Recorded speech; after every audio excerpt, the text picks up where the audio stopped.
মার্কিন কেন্দ্রীয় bank federal reserve সুদের হার অপরিবর্তিত রাখার সিদ্ধান্ত ঘোষণার পর আন্তর্জাতিক বাজারে সোনার দাম ঊর্ধ্বমুখী প্রবণতা দেখা দিয়েছে।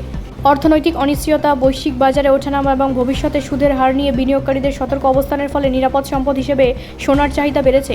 বাজার বিশেষজ্ঞদের মতে, ফেড সুদের হার অপরিবর্তিত রাখলেও ভবিষ্যতে অর্থনৈতিক প্রবৃদ্ধি, মূল্যস্ফীতি এবং কর্মসংস্থানের তথ্যের উপর ভিত্তি করে পরবর্তী সিদ্ধান্ত নেওয়া হবে।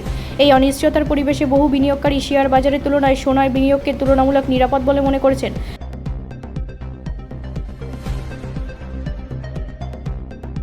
আন্তর্জাতিক বাজারে সোনার মূল্য বৃদ্ধির প্রভাব ভারতীয় বাজারেও পড়তে শুরু করেছে। কলকাতা সহ দেশের বিভিন্ন শহরে সোনার খুচরো দাম কিছুটা বেড়েছে বলে বাজার সূত্রের খবর।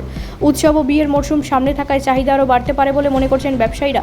অর্থনীতিবিদদের একাংশের মতে, মার্কিন সুদের হার, ডলারের মূল্য এবং ভূ রাজনৈতিক পরিস্থিতি, এই তিনটি বিষয় আগামী দিনে সোনার দামের গতিপথ নির্ধারণে গুরুত্বপূর্ণ ভূমিকা নেবে। যদি বৈশ্বিক অনিশ্চয়তা দীর্ঘস্থায়ী হয়, তবে সোনার দাম আরও বাড়ার সম্ভাবনা উড়িয়ে দেওয়া যাচ্ছে না। অন্যদিকে কিছু বাজার বিশ্লেষকের মত, ফেডের পরবর্তী বৈঠকে সুদের হার নিয়ে ভিন্ন ইঙ্গিত এলে সোনার বাজারেও দ্রুত পরিবর্তন আসতে পারে। তাই বিনিয়োগের আগে বাজার পরিস্থিতি ভালোভাবে পর্যবেক্ষণ করার পরামর্শ দিচ্ছেন বিশেষজ্ঞরা।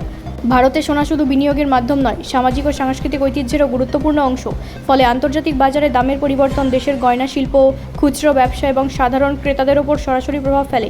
সেই কারণে ফেডের সিদ্ধান্ত এবং আন্তর্জাতিক বাজারের গতি প্রকৃতির দিকে এখন নজর রাখছে ব্যবসায়ী ও বিনিয়োগকারীরা। ব্যুরো রিপোর্ট, রাষ্ট্রীয় প্রসার বাংলা।